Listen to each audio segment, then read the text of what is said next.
你也快在床边丢几粒八角，特别厉害。原来不是迷信，看完真的长知识了。大家好，欢迎来到美食彩味。八角是大料中的一种，这是厨师们常用来去腥增香的一种调料。它有一股特别奇特的香味，这种香味呢，很多人都特别的喜欢。可八角的作用不仅如此，八角在我们的生活中还有着许许多多的其他实际用途。下面我将其一一分享给大家，学会记得分享给身边人。一次性口罩呢，相信很多家庭都有，在我们的生活当中也能够帮助我们解决不少的小问题。我们取一只新口罩，用剪子剪掉一边，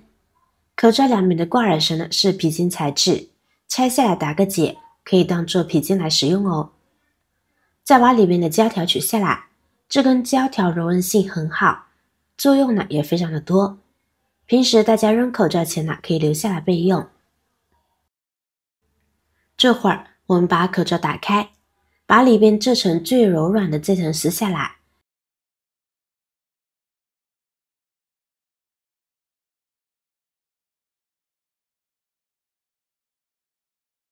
这样口罩呢就可以变成一个小口袋一样的形状，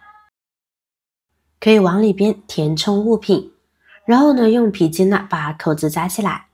制作成各种功能的箱包。这里我们就把八角装进来。买八角要注意，需要用新鲜的八角，不要用陈年的八角，因为陈年的放久了，气味呢也已经几乎散发没有了。口罩两边的透气层呢，它的透气性呢都非常的好，所以呢我们把八角装进来，八角的香气呢会逐渐四溢出来。这会儿我们再用胶条把口罩的开口密封起来，防止口罩掉落出来。这样一个八角香包就制作好啦，它的作用可大了，依旧往下看。大米呢是我们日常主食的一种，不管是南方还是北方的朋友都喜欢，但是买回来一旦拆封之后，放的时间一长就会生虫子，尤其是在温度较高的时候，生虫子的频率呢也会越来越高。遇到这种情况，那么我们就可以把八角放进来啦，放进大米深处，因为八角呢具有独特的香气，它的主要成分是茴香油的物质，放入大米中就能够有效的防止生虫。米虫闻到这些气味就会主动的跑出来，这样呢就很容易的把米虫处理掉了。除此之外，我们还可以把八角呢放在家里的各个角落。床底呢由于清洁困难且缺乏阳光照射，容易产生异味和湿气，就可以把八角香包呢放在这里。八角不仅能够吸附这些异味，释放清新香气，使床底空气更加清新，同时呢还能吸收空气中的湿气，避免床底过于潮湿。同时我们还可以把它放在家中的各个蟑螂容易出没的地方，只要你看见一只蟑螂在家里出现，就会有成百上千只蟑螂已经潜伏在家里。那么我们就可以把八角呢放在厨房的各个地方。蟑螂很喜欢在厨房活动，因为厨房通常有食物和水源，它们常常隐藏在厨房的墙角、橱柜、炉灶和水槽下面，尤其是在垃圾桶和食物残渣较多的地方。卫生间通常湿度较高，这对蟑螂而言呢是理想的生存环境。总之，蟑螂喜欢在潮湿、黑暗和温暖的地方栖息。与其用蟑螂药担心这担心那，不妨直接用八角驱逐。八角以其独特浓郁的气味闻名，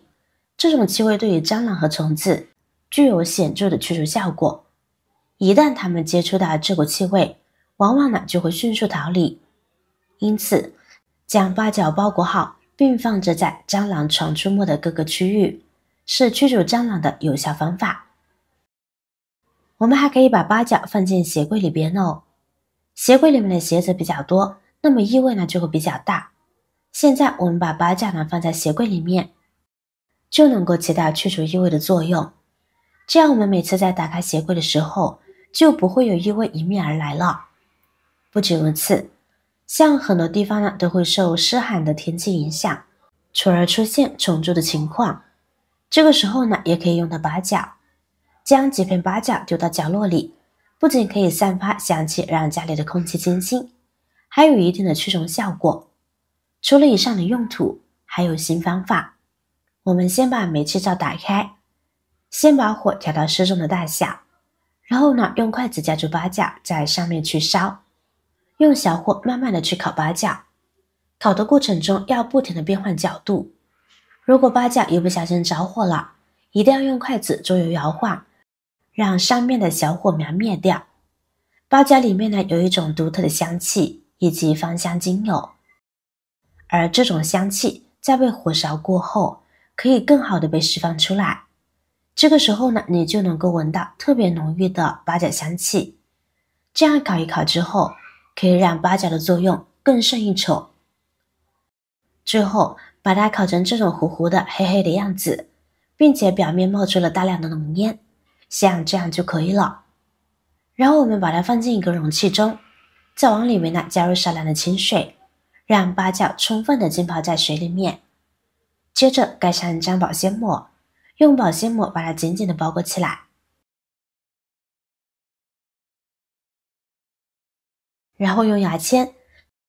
在保鲜膜上面戳上密密麻麻的小孔，这样有利于八角的香气散发出来，同时呢也不会挥发的太快。这样一来呢，就可以延长它的使用期限。然后我们就可以将其放在冰箱内，用来去除冰箱异味了。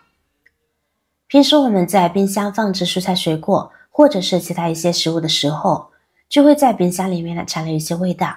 久而久之，每次打开冰箱之后，就会闻到一股怪怪的味道，还会导致食物出现串味的情况，影响到食物的口感。很多朋友为了能去除冰箱里面的这些五味杂陈的异味，会挑选一些水果放在里面，比如说橘子、柠檬等等，但是收效甚微，基本上没有起到任何作用。这个时候我们就可以把做好的八角水放在冰箱里面，八角有特别浓郁的香味，用水泡过之后，在火上烤过之后，里面的香味呢可以发挥到巨大的作用。把它放到冰箱里面，几个小时后你再打开冰箱，就能够发现里面的异味减轻了不少。